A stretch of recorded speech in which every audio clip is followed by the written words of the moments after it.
тағйирёбии иқлим ва хушксолӣ ба ҳаҷми истеҳсоли нерӯи барқи обӣ чӣ таъсир мерасонад ва дар вазъияти камбуди нерӯи барқи обӣ аз кадом манбаъҳои алтернативии энергия метавон истифода бурд?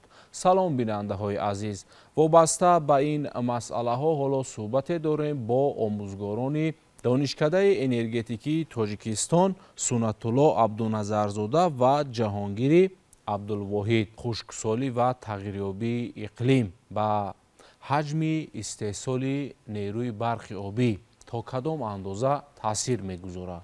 тағйирёбии иқлим дар кулли сайёра аз ҷумла дар Тоҷикистон ба назар мерасад, ки ин метавонад ба захираҳои гидроэнергетикии Тоҷикистон таъсири манфӣ гузорад. Соли ҷорӣ кам будани боришот ва умуман бигем ки боришоти кофӣ аллакай ба қайд гирифта нашудааст, сабаби кам шудани об дар обанборҳои нерӯгоҳҳои барқӣ гаштааст, ки ин боиси истеҳсоли ками нерӯи барқ гаштааст. хушксолӣ ба нерӯгоҳҳои барқи обӣ бениҳоят таъсири калон мерасонад, чунки вақте ки боришот намешавад, истифода аз оби захира карда мегардад ва сатҳи об паст мегардад. Аз нуқтаи назари техникӣ бояд миқдори муайяншудаи об дар захирагоҳ бошад.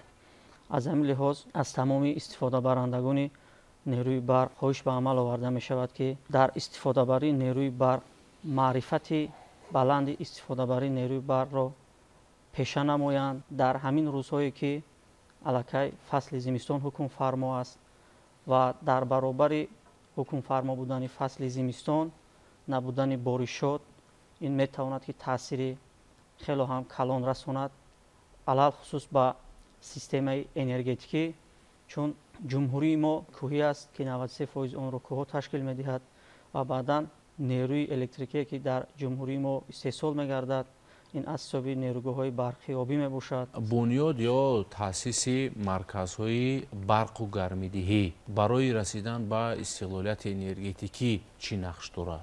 ба ғарз аз бунёди нерӯгоҳҳои барқи обӣ мебояд дар марказҳои маъмурии шаҳрҳо бунёди нерӯгоҳҳои барқи ҳароратиро низ роҳандозӣ намуд ва ин метавонад барои расидан ба истиқлолияти комили энергетикӣ шароити заруриро фароҳам оварад. дар шаҳри Душанбе маркази барқу гармидиҳӣ 1 ва 2 фаъолият дорад, ки қисмати зиёди мардуми шаҳр ва дигар идораву ташкилотҳо бо нерӯи гармӣ дар фасли сармо таъмин ҳастанд. Ин метавонад ба сарфаи нерӯи барқ оварда расонад. Пас зарур аст, ки дар марказҳои маъмурии шаҳрҳо мо агар марказҳои барқи гармидиҳиро агар сохта ба истифода диҳем, албатта бинед чӣ қадар нерӯи барқ сарфа мешавад. дар шароити хушксоливу камобӣ истифодаи манбаъҳои дигари энергия аз ҷумла офтобиву бодӣ чӣ аҳамият пайдо карда истодаанд? имрӯз ҷомеаи ҷаҳон ҳама дар талоши таъмини устувор ва бехатар дар соҳаи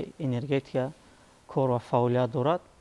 аз ин лиҳоз Тоҷикистон низ истисно нест дар баробари дигар давлатҳо низ, чун шароит барои мо ба ғарз аз бунёду истеҳсоли нерӯи барқ аз ҳисоби нерӯгоҳҳои барқи обӣ боз дигар имконоту шароитҳо низ дар мо мавҷуд аст, чунки ҷумҳурии Тоҷикистон дорои 280-300 рӯзи офтобӣ мебошад. Вобаста ба анамун иқлими мо, вобаста ба шароите ки аз ҳисоби табиат барои мо муҳайё шудагӣ аст, мо метавонем истифодаи васеъи панелҳои офтобиро низ ба роҳ монем ва ин барои аҳолӣ бениҳоят саривақтӣ аст. агар мо дар ҷаҳон нигоҳ кунем, ҳамагӣ 8 давлате вуҷуд дорад, ки онҳо истеҳсоли пурраи онҳо аз ҳисоби нерӯгоҳи барқи обӣ аст.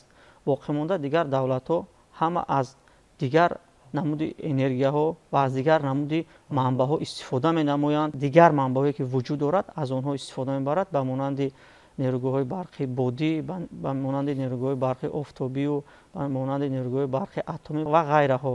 иқлими мо, шароити мо барои истеҳсоли нерӯи барқ ҳам аз ҳисоби нерӯгоҳои барқи обӣ ва ҳам аз нерӯгоҳои барқи офтобӣ ниҳоят бой аст. ҳарчанд ки истеҳсоли нерӯи барқ аз ҳисоби захираҳои геотермалӣ дар ҷумҳурии Тоҷикистон зиёд ҳам нашавад, метавонем ки як миқдори муайяни истеҳсоли энергияи электрикиро ба роҳ монем ба ғайр аз истеҳсоли энергияи электрикӣ метавонад ки муҳаққиқон, аспирантон, магистрантон, докторантон дар ин самт корҳои тадқиқоти илмӣ ба роҳ монанд. Чун шароити Тоҷикистон бисёр шароити бой аст, масалан ба монанди Шоҳанбарӣ, Гармчашма, Хоҷаобигарм ва минтақаҳои вилояти мухтори Кӯҳистони Бадахшон ки дар он ҷо гармчашмаҳо ниҳоят зиёд ҳастанд.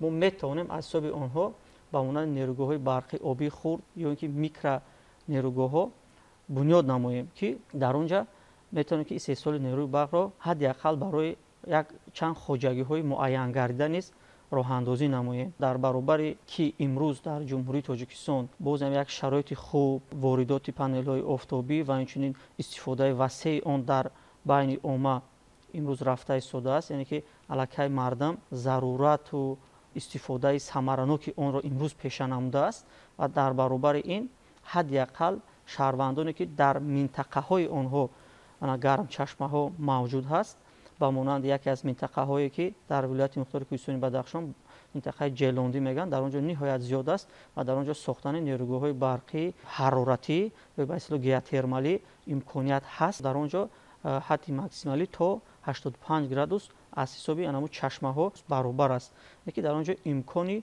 сохтани нерӯгоҳҳои барқи ҳароратии хурд низ вуҷуд дорад. 90 ва зиёда аз он фоизи рӯзҳои Тоҷикистон рӯзҳои офтобӣ аст. Дар ҳар куҷое ки хоҳем истифода барем.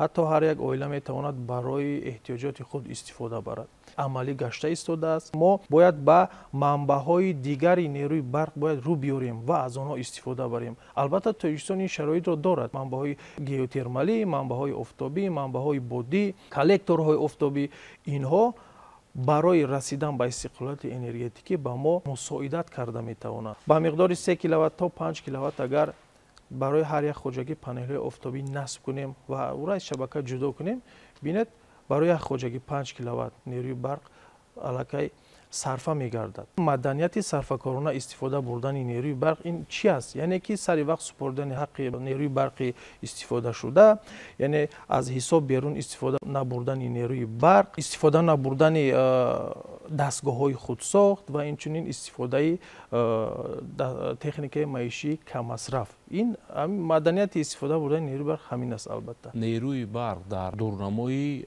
рушди иқтисодию иҷтимоии кишварамон чӣ нақшу чӣ аҳамият дорад? Агар дар ҷумҳурии Тоҷикистон дурнамо ва рушди соҳаи энергетика ба нақша гирифта нашавад ва дар ин самт корҳои зарурӣ ба анҷом дода нашавад, агар мо нигоҳ кунем, мо стратегияи чорум дорем.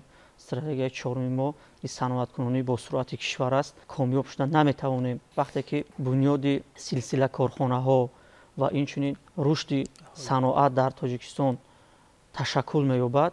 пеш аз ҳама бояд соҳаи энергетика як зина пештар рушди мукаммалро дар бар бигирад. имрӯз Тоҷикистон бисёр нақшаҳои калон дорад дар самти саноаткунонӣ ва мо имрӯз мебинем ки корхонаҳои нав дар ҳама шаҳру ноҳия бунёд мегардад. Дар ҳар як 4 сол 1 миллион аҳолии Тоҷикистон аллакай афзоиш ёфта истодааст. Агар ин рушду ин дурнаморо мо ба инобат бигирем, хушксолӣ ва тағйирёбии иқлим, нашидани боришот ва инҳо метавонад ки дар оянда барои мо монеаҳо эҷод намояд ва барои бартараф кардани чунин мушкилотҳо мо бояд дар рушди дурнамои энергетика низ албатта чунин замина ва корҳоро низ анҷом диҳем. Вобаста ба паст кардани сатҳи талафот дар ҷумҳурӣ корҳои бисёр азимеро роҳандозӣ намуданд. Аллакай чӣ гунае ки мо мебинем дар тамоми шаҳру ноҳияҳо имрӯз насби ҳисобкунакҳои ҳушманд рафта истодааст.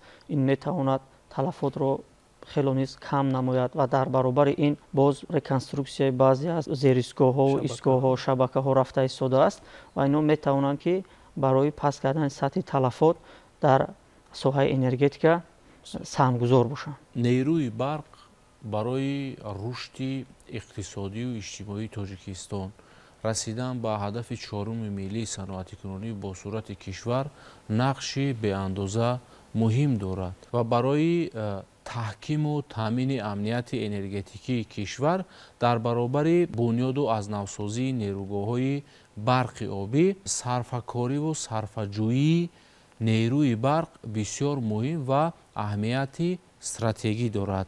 برای صحبت و ابراز اندیشه ها با شما منتداری بیان میکنیم. بیننده های عزیز یادآور میشویم که همصحبتان ما بودند آموزگاران دانشکده انرژتیکی تاجیکستان سنت الله عبدالنظرزاده و جهانگیر عبدالواحد و ما دایر به تغییریابی اقلیم، خشکسالی و نقش آن در کاهش یافتن استحصال نیروی برق صحبت نمودیم.